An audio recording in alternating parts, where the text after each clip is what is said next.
శ్రీమాత్రే నమః. స్త్రీలకు ఈ 4 అలవాట్లు ఉండకూడదు. పేదరికం తీసుకువస్తాయి. లక్ష్మీదేవి ఇంట్లో నుండి వెళ్ళిపోతుంది. స్త్రీలకు ఈ అలవాట్లు అస్సలు ఉండకూడదు. ఈ అలవాట్లు ఉంటే పేదరికం తీసుకువస్తాయి అని శాస్త్రాలలో చెప్పబడి ఉంది. మన ఇంట్లోని ఆడవాళ్ళు ఏ పనులు చేయటం వలన ఇంట్లో ఉన్నతి అనేది జరుగుతుంది. ఆ ఇల్లు ధనవంతులలో ఒక కుటుంబం అవుతుంది. స్త్రీలు ఎటువంటి పనులు చేయటం వలన భర్త తొందరగా కోటీశ్వరుడు అవుతాడు, ఎటువంటి పనులు చేస్తే ఇంట్లో నుండి దేవీ దేవతలు కోపంతో వెళ్ళిపోతారు అనే విషయాలను ఈరోజు మనం ఈ వీడియోలో వివరంగా తెలుసుకుందాము. ఇంటి యొక్క సుఖం సమృద్ధులు అనేవి ఆ ఇంటి స్త్రీ మీద ఆధారపడి ఉంటాయని శాస్త్రాలు చెబుతూ ఉన్నాయి. ప్రాచీన కాలం నుండి కూడా ఇంటి కూతురుని, కోడలని లక్ష్మీ స్వరూపంగానే చెప్పారు మన పెద్దలు. స్త్రీ ఇంటిని కావాలంటే స్వర్గంగా మార్చగలదు, లేదంటే అదే స్త్రీ ఆ ఇంటిని నరకంగా కూడా మార్చగలదు. ఏ స్త్రీ అయితే ఇంట్లో ఉన్న పనులన్నిటినీ కూడా, అలాగే ఇంట్లో వాళ్ళందరినీ కూడా బాధ్యతాయుతంగా చేసుకుంటూ ఉంటుందో ఆ ఇంట్లో లక్ష్మీదేవి ఎప్పుడూ కూడా స్థిరంగా ఉంటుందని మన పురాణాలలో చెప్పబడి ఉంది. కానీ కొన్ని పనులు మాత్రం స్త్రీలు అస్సలు చేయకూడదు. ఈ పనులు చేయటం వల్ల ఇంట్లో నరకంగా మారుతుంది. ఇది మేము చెబుతున్న విషయం కాదు, మన శాస్త్రాలలో పురాణాలలో చెప్పబడిన విషయమే. ఇంటి కూతురు అలాగే కోడలు గురించి కొన్ని విషయాలు మన శాస్త్రాలలో చెప్పబడ్డాయి. అసలు స్త్రీలు చేసే తప్పులు ఏమిటి, అలాగే ఏ కారణంగా కోటీశ్వరులు కూడా పేదవారుగా అవుతున్నారు అనే విషయాన్ని ఇప్పుడు మనం ఈ వీడియోలో వివరంగా తెలుసుకుందాము. స్త్రీల జుట్టు పొడవుగా ఉండటం అనేది చాలా చాలా శుభప్రదమైన విషయం. కానీ స్త్రీల జుట్టును ఎప్పుడూ కూడా నడుము కన్నా కింద భాగం వరకు అలా వదిలేసి వేయకూడదు, అంటే విరబూసుకోకూడదు.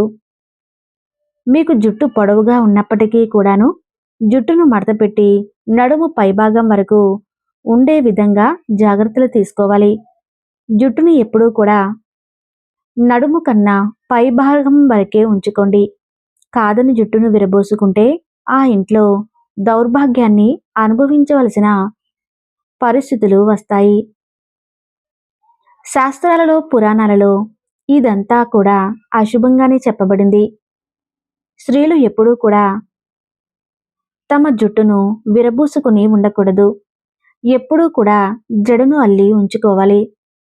అలాగే ఏ ఇంట్లో అయితే చీపురును తన్నుతూ ఉంటారో, చీపురును దాటుతూ ఉంటారో, అలాగే చీపురుతో ఏదైనా జంతువులను కొడుతూ ఉంటారో అక్కడ లక్ష్మీదేవి ఎప్పుడూ కూడా నిలబడదు. అటువంటి ఇంట్లో ఎప్పుడూ కూడా అనారోగ్యాలు వస్తూ ఉంటాయి. ఎందుకంటే లక్ష్మీదేవి చీపురుతో సంబంధాన్ని కలిగి ఉందని మనందరికీ తెలుసు. అందువలనే చీపురు విషయంలో చాలా జాగ్రత్తగా వహించాలి. ఏ ఇంట్లో అయితే స్త్రీలు భోజనం చేసేటప్పుడు కాళ్ళని ఊపుతూ ఉంటారో ఆ ఇల్లు ఎప్పుడో ఒకప్పుడు అగాధంలోనికి వెళ్ళిపోతుంది. లక్ష్మీదేవికి కోపం వస్తుంది. తద్వారా ఇంట్లో గొడవలు వస్తాయి. ఇంట్లో పెద్ద ఎవరైతే ఉంటారో వారు చేసే ఉద్యోగం కోల్పోయే అవకాశం ఉంటుంది. అలాగే వారు చేసే వ్యాపారంలో కూడా నష్టాలు వచ్చే అవకాశాలు ఉన్నాయి. స్త్రీలు వంట చేసేటప్పుడు పొయ్యి మీద ఎప్పుడూ కూడా ఎంగిలి పాత్రలను అలాగే వదిలేసి వంట చేయకూడదు.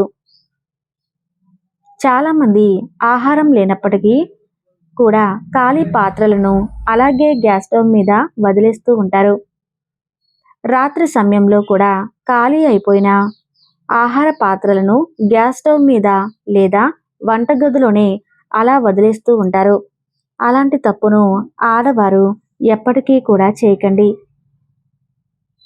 రాత్రి సమయంలో ఎంగిలి పాత్రలను గ్యాస్ స్టవ్ మీద కానీ, షింకులో కానీ, వంటగదిలో కానీ అలానే వదిలేయకండి. ఆ పాత్రను తిన్న తర్వాత వెంటనే శుభ్రం చేసుకోవటం చాలా మంచిది. స్త్రీలు శబ్దాలు వచ్చే విధంగా తలుపులను తెరుస్తారో లేదా తలుపులను మూస్తారో ఆ ఇంట్లో నుండి ధనానికి దేవత అయిన శ్రీ మహాలక్ష్మీదేవి కోపంతో వెళ్ళిపోతుంది. ఆడవాళ్లకు ఈ అలవాటు ఉంటే వెంటనే మానుకోండి. ఎందుకంటే అది చాలా చెడ్డ అలవాటు. మీ ఇంటిని సర్వనాశనం చేస్తుంది. అటువంటి ఇంటిలోనికి లక్ష్మీదేవి ప్రవేశించదు. ఒకవేళ ఆ ఇంట్లో లక్ష్మీదేవి ఉన్నప్పటికీ కూడా వెంటనే ఆ ఇంట్లో నుండి వెళ్ళిపోతుంది.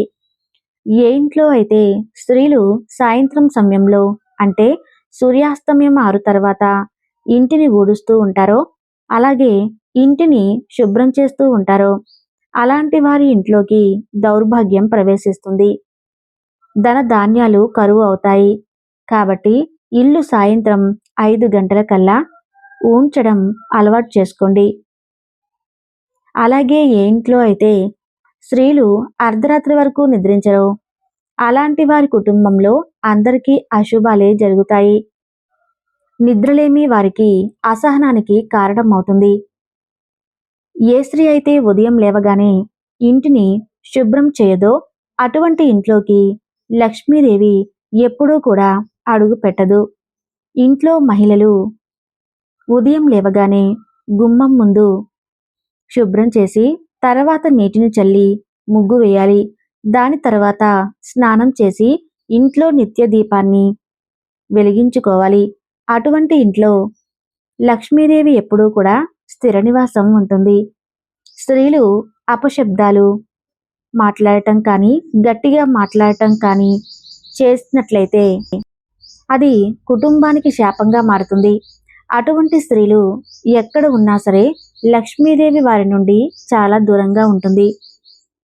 వివాహం జరిగిన తర్వాత స్త్రీలు మంగళసూత్రాలను, గాజులను, కమ్మలను, మెట్టెలను, పట్టీలను ఎప్పుడూ కూడా తీయకూడదు. అలా చేయటం వలన భర్తకు అనారోగ్య సమస్యలు వస్తాయి. లక్ష్మీదేవి కూడా అటువంటి ఇంటి నుండి వెళ్ళిపోతుంది. స్త్రీలు భోజనాన్ని వండేటప్పుడు ఉప్పు చూడటం కోసం వండిన వంటలను రుచి చూస్తూ ఉంటారు. కానీ అలా ఎప్పుడూ కూడా చేయకండి. ఎందుకంటే భోజనంలో కొంత భాగం భగవంతుడికి నైవేద్యంగా పెట్టాలి. ఎంగిలి భోజనాన్ని ఎప్పుడూ కూడా భగవంతుడికి నైవేద్యంగా పెట్టకూడదు. మహిళలు రాత్రిపూట తొందరగా నిద్రపోవాలి. ఉదయాన్నే తొందరగా నిద్రలేవాలి. ఎవరైతే స్త్రీలు నిద్రపోవటానికి ఎక్కువ సమయాన్ని కేటాయిస్తూ ఉంటారో, ఎక్కువగా నిద్రపోతూ ఉంటారో అక్కడ రాహువు, కేతువు ఇంకా శనిగ్రహాల యొక్క దృష్టి పడుతుంది. ఎవరైతే స్త్రీలు ఎప్పుడూ నిద్రపోతూ ఉంటారో వారిపైన దేవీ దేవతలు కూడా కోపాన్ని చూపిస్తూ ఉంటారు. అందువలన ఒక నియమానుసారంగా మాత్రమే నిద్రించాలి. ఎక్కువగా నిద్రపోవటం అనేది ధనహాని ఇంకా అనారోగ్య సమస్యలను కొని తెస్తుంది. అలాగే ఆడవారు రాత్రి నిద్రపోవటానికి మంచం మీదకి వెళ్ళిన తర్వాత నకారాత్మకమైన విషయాలను అస్సలు మాట్లాడుకోకూడదు. మీరు చెడ్డ మాటలను మాట్లాడుకోవటం వలన ఆ నకారాత్మక శక్తులు అనేవి ఆకర్షింపబడతాయి. అవి మీ కలలోకి వచ్చి మిమ్మల్ని ఇబ్బంది పెడుతూ ఉంటాయి. నిద్రించే ముందు ఎప్పుడూ కూడా మనసులోని మంచి ఆలోచనలతో నిద్రపోవాలి. దాని వలన మనకు అనుకున్న పనులు పూర్తయి మంచి ఫలితాలు అనేవి లభిస్తాయి. ఇక మంగళవారం, గురువారం, శుక్రవారం, శనివారం రోజులలో ఎంతో తొందరగా కుదిరితే అంత తొందరగా నిద్రలేచే ప్రయత్నం చేయండి. ఎందుకంటే ఆ రోజులలో ఆలస్యంగా లేచే వారిపైన సమస్త దోషాల ప్రభావితం చేస్తాయి. అందువలన ఆ రోజులలో ఆడవారు చాలా తొందరగా నిద్రపోవాలి.